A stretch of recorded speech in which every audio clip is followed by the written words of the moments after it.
या ट्रांसफार्मर में पावर की बात कर लेते हैं। जैसे जो हमारा घर पावर लगी ट्रांसफार्मर लगे हुए होते हैं घर में, तो ट्रांसफार्मर में जो पावर होती है वो कौन सी पावर कैलकुलेट करते हैं, मतलब हम लोग कौन सी पावर लेते हैं। 3 तरीके की पावर होती है, एक होती है एक्टिव पावर, एक होती है रिएक्टिव पावर और एक होती है अपेरेंट पावर। एक्टिव पावर का मतलब जैसे मैंने आप लोगों को एक गिलास के तरीके से समझाया था, 2-3 गिलास के माध्यम से एक बार फिर समझा देता हूँ।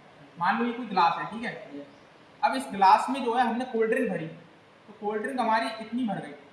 अब जब हम कोल्ड ड्रिंक भरते हैं तो गिलास पूरा कोल्ड ड्रिंक से तो भरता नहीं है, ऊपर कुछ झाग भी होते हैं, झाग आ जाते हैं। तो ये मान लो झाग है हमारे, और इतनी मान लो यहाँ से लेके यहाँ तक ये पूरी हमारी क्या है, कोल्ड ड्रिंक है, ठीक है। तो अब देखो सच में जितनी कोल्ड ड्रिंक है, यानी कि ऐसी हमारे इलेक्ट्रिकल में क्या होता है कि वास्तव में अगर हमने कोई काम कराया, किसी इक्विपमेंट को सप्लाई दी, तो पूरी की पूरी काम में नहीं आती पावर, जितनी पावर हम देते हैं, ठीक है।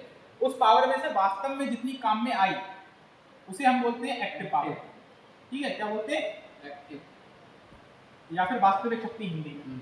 और जितना झाग है यानी कि जो काम में नहीं आया, हमें लग तो रहा है जितना काम में हुआ पूरा, मतलब टोटल मीटर में तो दिखाएगा, लेकिन असल में मशीन में उतना काम में खर्च नहीं हुआ, तो वो हमारी कहलाएगी रिएक्टिव पावर। ठीक, क्या कहलाएगी, रिएक्टिव पावर।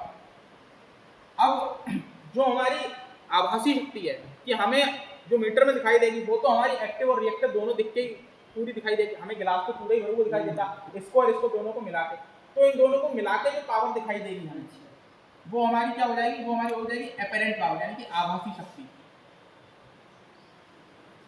ठीक है। तो जो ट्रांसफार्मर होता है ना, ट्रांसफार्मर में हम जो होते हैं आभासी शक्ति को ही कैलकुलेट करते हैं, अपेरेंट पावर को।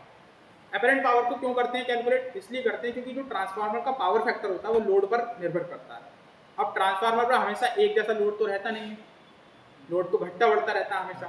कभी हम अपने घर में फ्रिज ऑन कर देते हैं, कभी हम कुछ मशीन ऑन कर देते हैं, कभी एक घर का ऑन है, दूसरे घर में कम इक्विपमेंट ऑन है, फिर दूसरे घर में ज़्यादा कर दिया, तो ट्रांसफार्मर का लोड घटता बढ़ता रहता है, बिल्कुल कांस्टेंट तो नहीं रहता।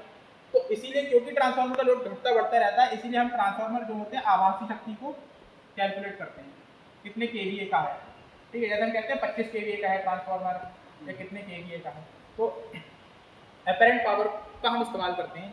अपेरेंट पावर का फॉर्मूला होता है VI cos phi, ऐसी कुछ होता है VI cos phi,